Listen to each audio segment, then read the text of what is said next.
La máscara de la muerte roja, por Edgar Allan Poe. La muerte roja había asolado profundamente toda la comarca. Ninguna peste había sido tan fatal ni tan espantosa. La sangre era su avatar y su sello, y la rojez y el horror de la sangre. Se producían agudos dolores y súbitos desvanecimientos, y luego un profundo sangrar de los poros al que le seguía la muerte. Las manchas de color escarlata que aparecían en el cuerpo de la víctima y especialmente en el rostro eran la barrera que ahuyentaba todo socorro y toda compasión de sus semejantes. La presencia, el progreso y el final de la enfermedad duraban solo media hora. Pero el príncipe próspero era feliz, intrépido y era sagaz. Cuando sus dominios quedaron medio despoblados, reunió a 1.000.000 de sus amigos sanos y despreocupados, que escogió entre los caballeros y damas de su corte, y con ellos se retiró a la profunda reclusión de una de sus encastilladas abadías.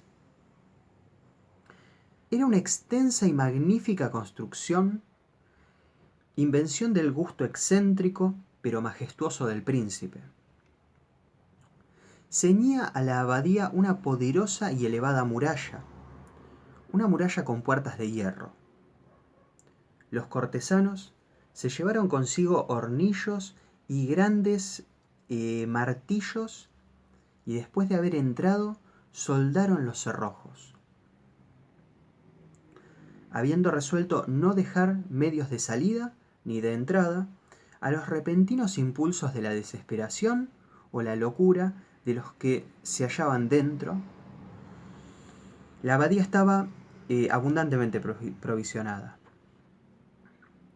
Con tales precauciones, los cortesanos podían desafiar el contagio.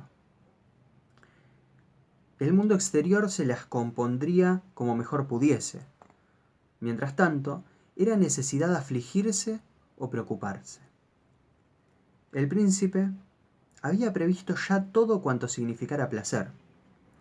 Allí había bufones, bailarines de teatro, músicos, belleza y vino. Todo esto y la seguridad se hallaban dentro. En el exterior solo se hallaba la muerte roja. Hacia últimos del 5º o 6º mes de su retiro, y mientras la peste aumentaba en el exterior, el príncipe próspero obsequió a sus 1.000 amigos con un baile de máscaras en la más insuscitada magnificencia. La mascarada fue un sabroso espectáculo. Pero antes, permitime que describa los salones donde se celebró. Eran 7, una suite imperial. Sin embargo, en muchos palacios, tales suites forman una línea alargada dotada de puertas correderas que al abrirse muestran una continua perspectiva de todos los salones. Pero ahí el caso era diferente, como así podía esperarse de la pasión del príncipe por todo lo extravagante.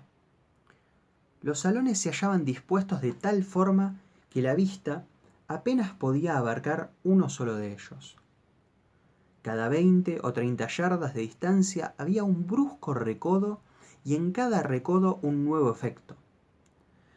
A derecha e izquierda, y en el centro de cada pared se abría una ventana gótica que daba a un cerrado pasillo que se extendía siguiendo las revueltas de la serie de salones. Las ventanas estaban provistas con cristales de color cuyo matiz variaba de acuerdo con el que predominaba en la decoración de cada sala. Por ejemplo, el salón del extremo oriental estaba decorado en azul y, en consecuencia, la ventana también era azul. El segundo salón mostraba una decoración en púrpura, en mobiliario y tapicería, y ahí las ventanas mostraban el mismo color. La tercera sala era verde, y verdes eran asimismo los cristales de la ventana. El cuarto salón estaba tapizado y amueblado en color anaranjado. El quinto era blanco. El sexto era violeta. La séptima sala aparecía rigurosamente amortajada con negras colgaduras de terciopelo. Cortinas que descendían sobre los muros, cayendo en pesados pliegues sobre una alfombra de igual material y de igual color. Pero únicamente en aquel salón las ventanas diferían de este último. Los cristales eran de color escarlata, de un fuerte color de sangre. Por otra parte, en ninguna de las 7 estancias había lámparas ni candelabros entre la profusión de ornamentos de oro que se hallaban dispersos por todas partes, o pendientes incluso del techo. No había luz de ninguna clase que emanara de lámparas o bujías dentro de aquel conjunto de salones. Pero en los pasillos que las circundaban, se alzaba frente a cada ventana un macizo trípode que sostenía un brasero llameante que proyectaba sus rayos a través de los cristales de color. De aquel modo se iluminaban deslumbradores ante la sala. Así se producían una porción de llamativos y fantásticos reflejos. Pero en la sala occidental, o negra, el efecto de la luz del fuego que se esparcía sobre las negras colgaduras y a través de los cristales teñidos de color de la sangre era espeluznante en extremo, y daba un aspecto tan singular a los semblantes de los que allí entraban, que eran muy pocos los que se atrevían a poner un pie en el interior de ese recinto. También en esa sala había, en el muro occidental, un gigantesco reloj de ébano. Su péndulo oscilaba de un lado a otro con pesado y monótono sonido. Y cuando el minutero había dado la vuelta a la esfera e iba a sonar la hora, surgía de los mecánicos pulmones del reloj un sonido claro y recio, profundo, sumamente musical, pero de tono tan peculiar y acentuado que cada vez que sonaba la hora, los músicos se veían obligados a detenerse momentáneamente para escuchar su sonido. Y de este modo, los que bailaban se veían obligados también a cesar en sus evoluciones.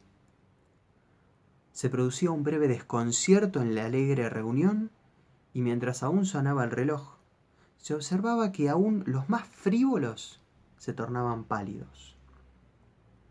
Y los de más edad, y sosegados, se pasaban la mano por la frente como en confusa meditación. Pero en cuanto los ecos del reloj habían cesado, una risa cualquiera sonaba en la sala de baile, los músicos se miraban entre sí y se sonreían, como avergonzándose de su nerviosismo, y todo el mundo se juraba que cuando volviera a sonar el reloj, no se inmutaría en lo más mínimo.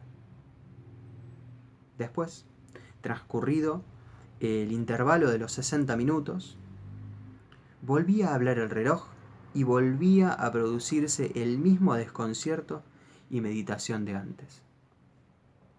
A pesar de todo, aquello era un magnífico espectáculo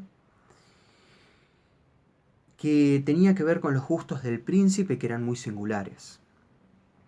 Poseía una fina percepción para los colores y para sus efectos. Menospreciaba las exigencias de la moda que privaba en aquellos momentos. Sus planes eran audaces y sus concepciones destacaban con brillo realmente barbárico. Sin duda alguna, hay muchas personas que le habrían tomado por loco. Sus partidarios opinaban que no lo era. Pero si era preciso escucharle, verle y tocarle para estar seguro de que en realidad no era un enfermo mental. Personalmente había dirigido en gran parte, la elección del mobiliario destinado a las 7 salas con ocasión de aquella gran fiesta. Asimismo, su propio gusto había prestado carácter a las máscaras. Lo que esto lean puede tener por seguro que eran grotescas. Allí había mucho de brillante, de relumbrón, de mordaz, de fantástico. Mucho de lo que más tarde se había visto en Hernani. Había figuras de tipo árabe con miembros y accesorios inapropiados. Había delirantes caprichos que más bien parecían atavios de locos. Había mucho de bello, de licencioso, de extravagante, de raro, de terrible, y no poco de lo que pudiera haber causado repugnancia. Arriba y abajo, por las 7 grandes salas, se pavoneaba una muchedumbre de pesadilla. La gente, aquellas figuras de pesadilla, atravesaban los salones contorsionándose, tiñéndose con el color del ambiente, haciendo que la estrafalaria música pareciera el eco de sus propios pasos. Entonces sonaba nuevamente el reloj de ébano que se encontraba en la sala de aterciopelada en negro. Las figuras de pesadilla se inmovilizaban y así, durante un momento, todo guarda silencio menos la voz del reloj. Luego su eco va muriendo. No ha durado más que un instante y se escucha una risa contenida a medias. Y una vez más, la música suena, reviven los ensueños, las figuras se retuercen yendo de acá para allá más alegremente que nunca, tomando el color de las ventanas que muestran diferentes matices, a través de las cuales se proyectan los rayos de luz de los braseros. Pero en la sala más occidental de las 7 no hay, en aquel instante, ninguna máscara porque nadie se atreve a entrar ahí. Porque la noche va transcurriendo. Ahí se esparce una luz más tétrica a través de los cristales que parecen teñidos de sangre, la negrura de los negros cortinajes, que reciben aquella extraña luz, causan terror. Y hasta los oídos de los que ponen el pie en aquel salón llegan las campanadas de aquel reloj con sonido más solemne y acentuado que el que puedan escuchar desde las otras salas llenas de regocijo. Pero en las demás salas había una densa muchedumbre. En ellas latía febrilmente el corazón de la vida. La fiesta llegaba a su auge cuando en el reloj comenzaron a sonar las campanadas de la medianoche. Y entonces, como antes, la música cesó, y cesaron también las evoluciones de los bailarines. Y también, como antes, se produjo una angustiosa suspensión de todas las cosas. Pero en aquellos momentos tenían que sonar 12 campanadas. Y quizá por disponer de más tiempo, de más segundos de meditación, la muchedumbre guardó un silencio más profundo que nunca. Y quizá, debido a ello, hubo mucho más tiempo para que muchas personas de las que se hallaban presentes notasen la presencia de una figura enmascarada que hasta entonces no había llamado la atención de nadie. Y al extenderse el rumor de aquella nueva presencia, acabó por suscitarse entre todos los presentes un cuchicheo que expresaba la desaprobación y el asombro. Y finalmente, el terror, la repugnancia y el horror de todos. En una asamblea de fantasmas como los que he descrito, bien puede suponerse que ninguna aparición ordinaria o incluso extravagante hubiese producido alguna clase de emoción en aquella reunión. A decir verdad, la coincidencia carnavalesca de aquella noche era casi ilimitada. Pero la figura en cuestión superaba los límites del equívoco decoro del príncipe. Hay ciertas cuerdas en el corazón, incluso en los hombres más temerarios, que no pueden tocarse sin sentir emoción.